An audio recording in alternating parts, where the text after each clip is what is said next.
emosional dan kurang cocok untuk dijadikan pemimpin. Atau laki-laki itu harus kerja di bidang teknik, bukan di pekerjaan yang lembut. Nah, kalimat tersebut terdengar seperti biasa, padahal itu bisa mempengaruhi cara seseorang memandang dirinya sendiri.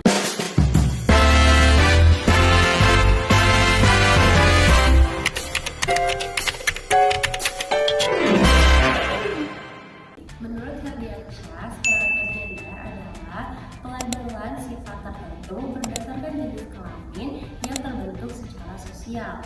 Pelabelan ini sering membuat orang menilai kemampuan seorang individu berdasarkan gendernya, bukan berdasarkan kemampuan. Misalnya, seorang laki-laki sering dianggap kuat, rasional, dan cocok sebagai pemimpin, sedangkan seorang perempuan lebih dianggap emosional dan lebih cocok bekerja di bidang domestik.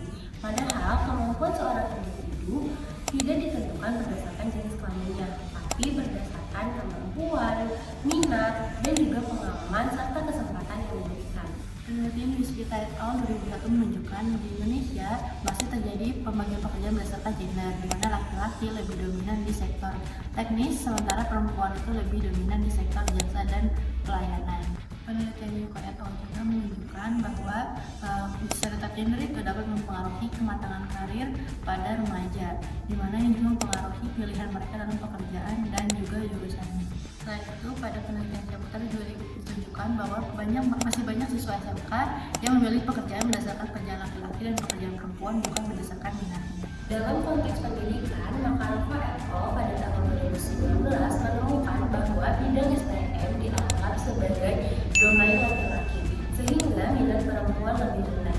Hanya 10,1% perempuan yang berminat pada jurusan STM, sedangkan 24,3% diisi oleh laki-laki. Bahkan penelitian yang dilakukan oleh Rizwani pada tahun 2015 di SMA Dunia menunjukkan bahwa sebagian besar siswi memilih karir feminim. Hal ini dikarenakan faktor lingkungan dan juga norma sosial yang telah ditanamkan sejak kecil.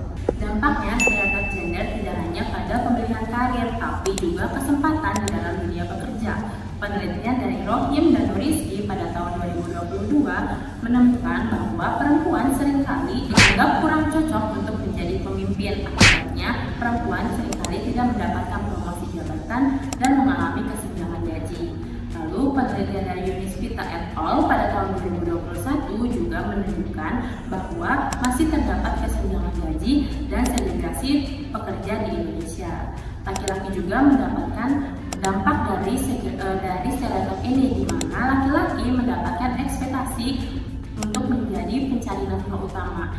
Jadi stereotip ini tidak hanya pada satu gender saja, tetapi terjadi pada keduanya. Lalu apa yang perlu dilakukan pada pendidikan karir? Pertama, harus berbasis pada kemampuan dan minat, bukan pada gendernya.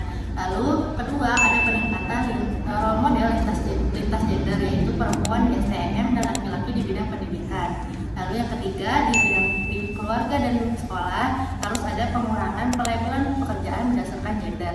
Yang ketiga, di dunia kerja, rekrutmen dan juga promosi jabatan harus berdasarkan kompetensi, bukan berdasarkan gender agar lebih adil.